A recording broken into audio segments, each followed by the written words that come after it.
If you've ever wondered whether the carnivore diet is actually good or actually bad, get this. Elon Musk, the CEO of SpaceX and Tesla, just went on Joe Rogan recently. And if you haven't caught the episode yet, Elon didn't hold back, sharing some very controversial truths about eating meat and the carnivore diet that have sent shockwaves through the diet community as a whole. What he revealed honestly might change the way we view the carnivore lifestyle forever. And we are breaking it all down for you right now. What is the carnivore diet, and does it matter what Elon Musk thinks about it? Hi, I'm Dr. Eric Westman, and welcome to my channel where I review and debunk nutritional misinformation online. This is a video of an interview of Elon Musk and Joe Rogan and Steak and Butter Gal, who I've reviewed before as a particular method of teaching and following a low-carb carnivore type of diet. And let's see what she says and what Elon Musk says and Joe Rogan says. Be sure to wait to the end of my video to get my final thoughts.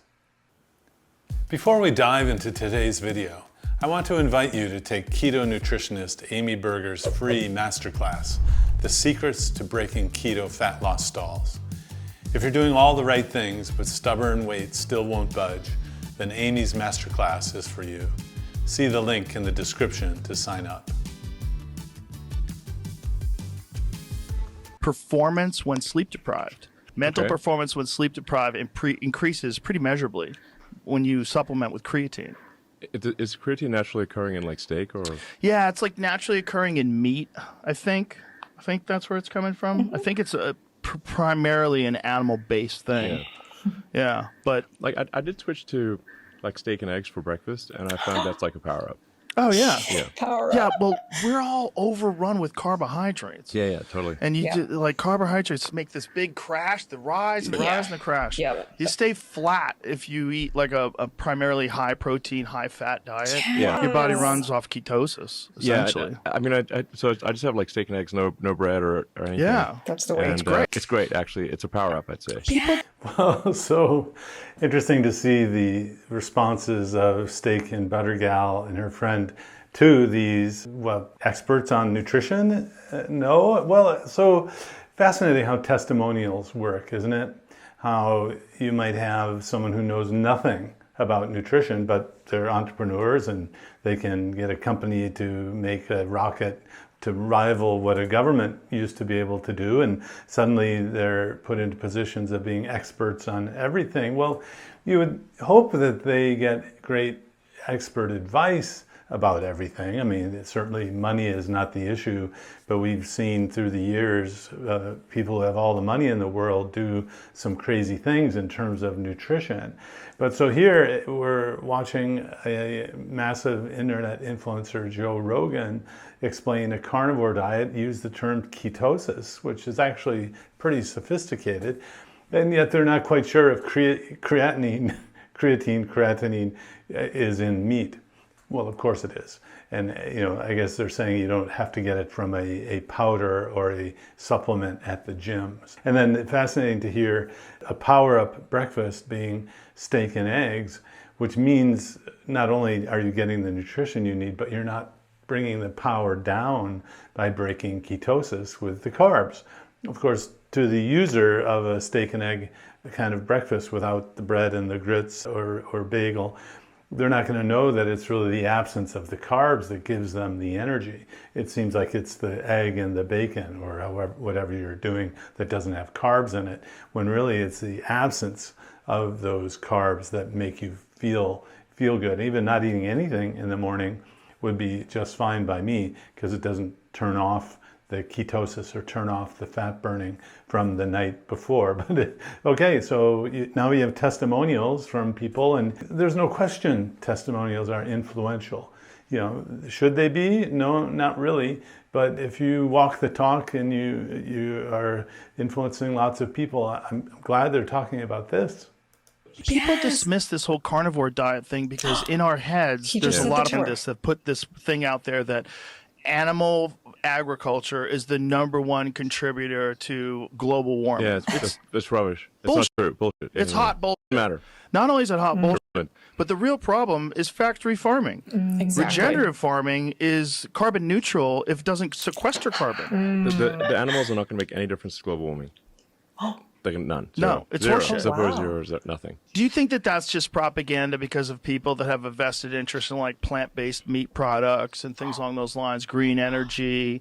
I think it's part of it. You know, you're generally going to get people pushing to avoid meat. Like some people just, maybe they've got a financial interest. Maybe they're just like vegetarians or vegans or whatever. Ideological interest. Ideological reasons. But it's not going to make any difference to global warming or, the CO2 concentration in the atmosphere, really, if people eat fewer steaks. It doesn't matter. It's irrelevant. Irrelevant. I want to just be super clear about that. Yeah. It will not matter. You will not even be able to measure it. Okay? That's how irrelevant it is. Wow. Well, I'm not sure if he's up to the expert level in that domain.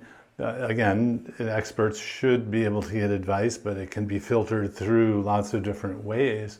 But to hear someone say that, the major reason youngsters are gravitating away from beef, I think is ethical, moral, saving the world, climate change, that sort of thing. Of course, the people who've coached me through the years say that that's not such an important thing. And even the medical carbon footprint of treating diabetes is more than that which comes from eating cows. Or having cows. I saw a presentation about that comparison, which was pretty fascinating. But so if climate change isn't such a big issue, although some might argue, well, do they even think climate change is a big deal or not? I'm pretty sure, but here it's almost like this side or this camp comes with all sorts of other belief systems, and I'm trying to just get down to the diet here, not other sorts of politics or belief systems.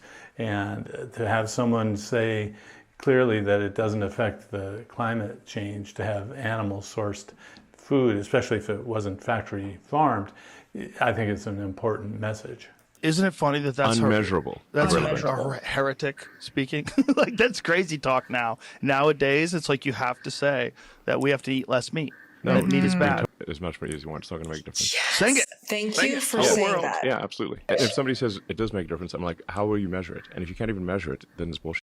Yeah. Yeah, literally, I won't be able to measure it. Well, that's an important point, that if you can't measure something, how do you know that you can change it or that it's changed? And I guess here the extrapolation is what's the content, the science is being generalized and extrapolated, and it's very difficult to measure, for example, what area of the sky is being affected by just the cows. And now let's get to the video where Steak and Butter Gal and her friend just talk about the carnivore diet in general. I also want us to go one step further and talk a little bit about what this could mean to heal humanity. We both have tried the whole vegan movement, vegan lifestyle, where all of the people and the celebrities definitely do vouch for the vegan diet and saying it is the best diet for the environment. It's the best diet not just for the environment, but also for human bodies. And I'll speak for myself first. The amount of damage that eating vegan caused on my hormones, my physical health, my mental health, I lost my period. So I essentially just became infertile. That's devastating for a young woman. I started veganism when I was 18 and I was vegan for 6 years, so up until 24. And those are the years that I could have developed even more as a young woman. So if there's anything that I say in response to what Elon and Joe briefly talked about when it comes to eating meat, is that if you're a woman and you're contemplating even a little bit about going vegan, take what I'm saying seriously. Don't go vegan. You don't have to even go carnivore. Keep eating meat. It is going to do your body and your health so many favors. Well, and that's a good message. And it doesn't have to be as extreme as carnivore, even though this is carnivore gal or steak and butter gal, a carnivore diet. I teach a low-carb keto diet as a therapeutic and healing kind of program for medical issues, and yet I know that some people can eat more carbs than others, and not everyone has to do a keto or a carnivore diet. But the idea that someone has chosen a diet based on the ethics or the moral, the spiritual, and then not thinking or even considering that it might be affecting their health is something actually pretty common. I see it in my practice where someone is not feeling well. They might have a medical diagnosis and they don't even suspect the diet for causing it because, well, isn't the vegan diet the healthiest diet there is? You know, everyone says so. Well, if you're in a certain echo chamber, everyone says so. So yes, you have to consider, even if you're on a carnivore or low carb or keto diet, consider that the diet is not the right fit for you if you have a medical condition that's not resolved. So I think there are lots of different ways to be healthy, but I've seen people get kind of brainwashed into thinking that I'd rather save the earth and go through and not consider that the health problems that I have are from the diet. And now we're getting some pushback on whether it will save the earth at all. So not a rare thing for steak and butter gal to have improvement of these medical conditions by doing a low carb carnivore type of diet.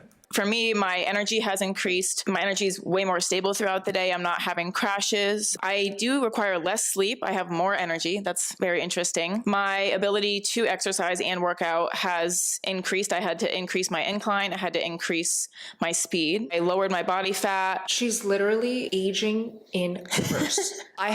Well, you know, the thought occurs to me that you don't want necessarily to talk to the person who developed the car engine, or if you're just going to drive the car. So you want to be able to put the right gas in the car, and we kind of make sure that it's difficult to put the wrong kind of gas, you know, diesel or regular, into the car.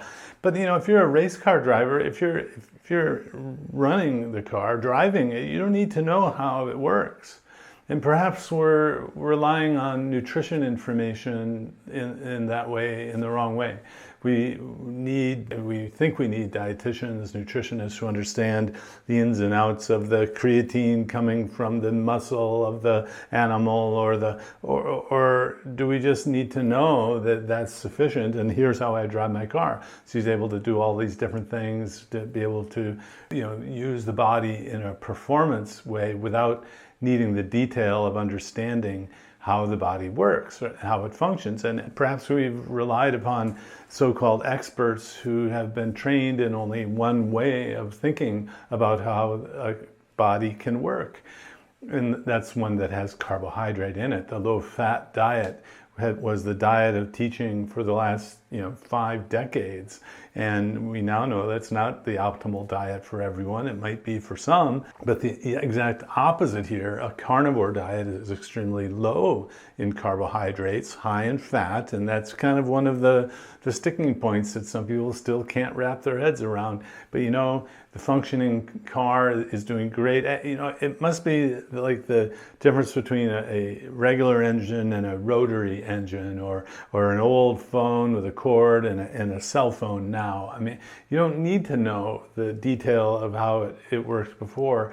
And if we only rely on people who have the old knowledge of how things work, we're never going to advance and never going to learn. And so what we're seeing is people here driving the body, if you will, in a way that is superior than ever before by doing the exact opposite of what other people might say is best for them. Pretty interesting. Maybe we're relying on the technical people a little too much.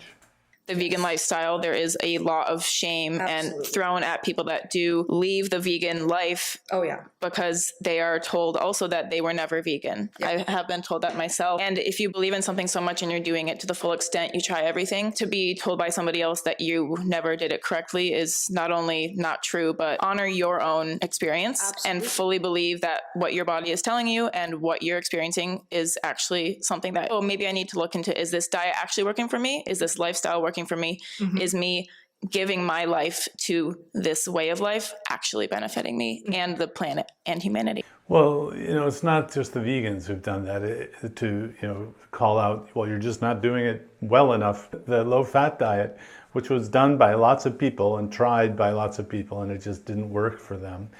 the lead investigator of the Women's Health Initiative got up and said, right, well, it didn't have any positive results over 8 years in 40,000 women.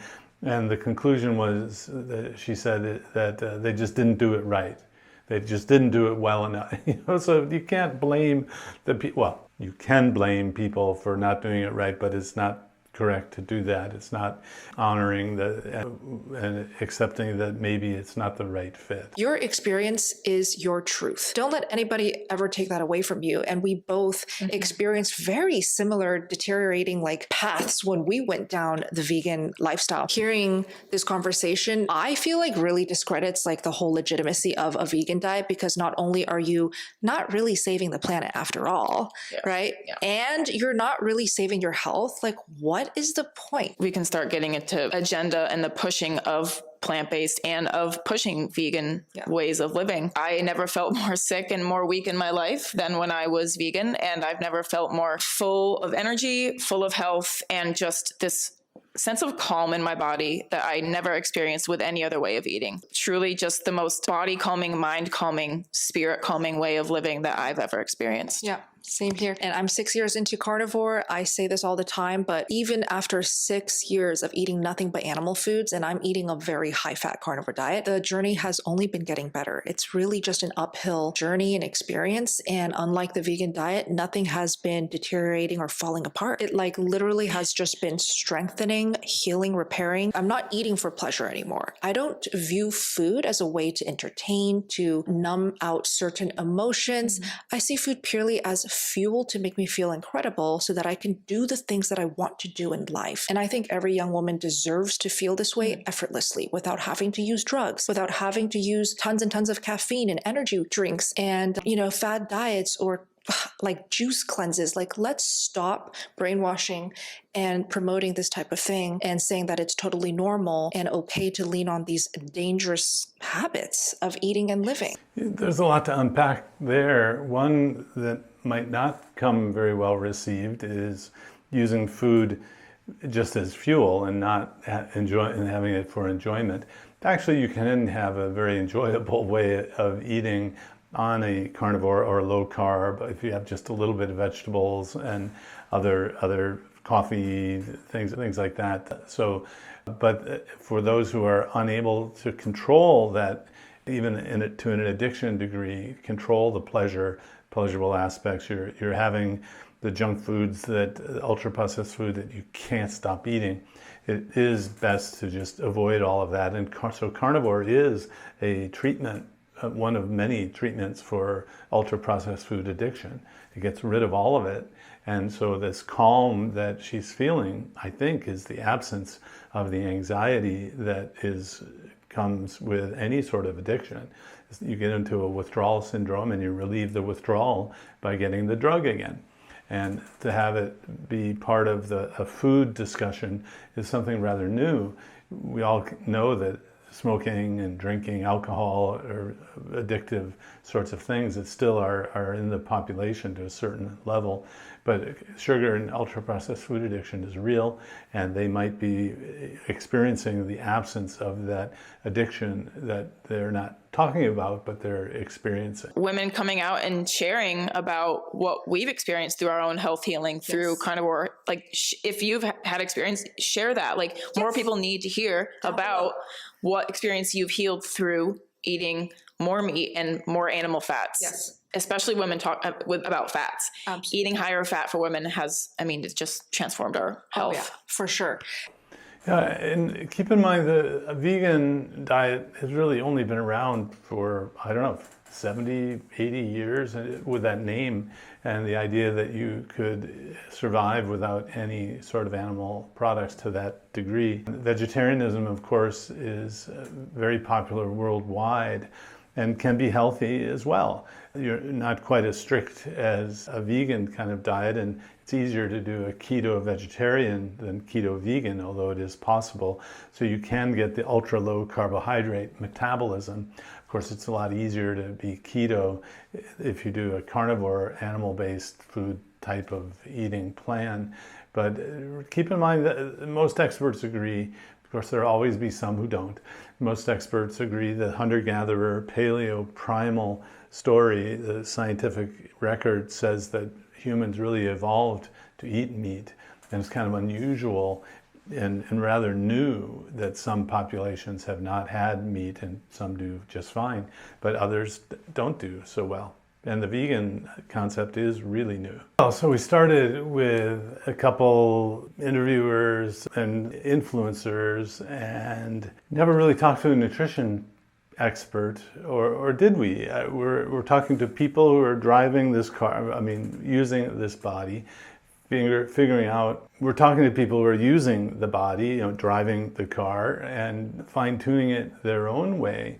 And is that not really some sort of expertise? I think the grassroots effort that's going on, the idea that the internet and other meetup groups are available is fantastic. You want to be able to make sure you don't feel like you're alone. You don't want to be alone, especially if you're dealing with an addiction. That's just a rule of addiction, is you need to be in a group. The other part that she was talking about is getting started. I've had people who in just a day felt so much better, they were hooked. So you really don't have to make a whole big commitment. You don't have to make meal prep and plan for weeks and all that. You can just do it very simply, and you'll know very quickly if it's going to be helpful for you, if you feel better. Some people have felt hunger all their lives, and then that first day they don't have carbs in the morning, the hunger is gone. Of course, if you're in a clinical situation like one of my patients, you want to be very careful about the medications that you might be on, and I help people get off the medications. So I always add that as a clinical caution. The average person age 65 is on something like 7 medications now, which is really just kind of crazy, and most doctors don't talk about food. And I think the growing experience about this kind of low-carb diet is getting supported more and more, and we're following the science very carefully. Would love to learn more about your experience down below, and encourage lots of clinical research to be done in this area too. Well, I hope you find that helpful. Please like and subscribe and ring the notification bell, and look for new content on Wednesdays and Fridays.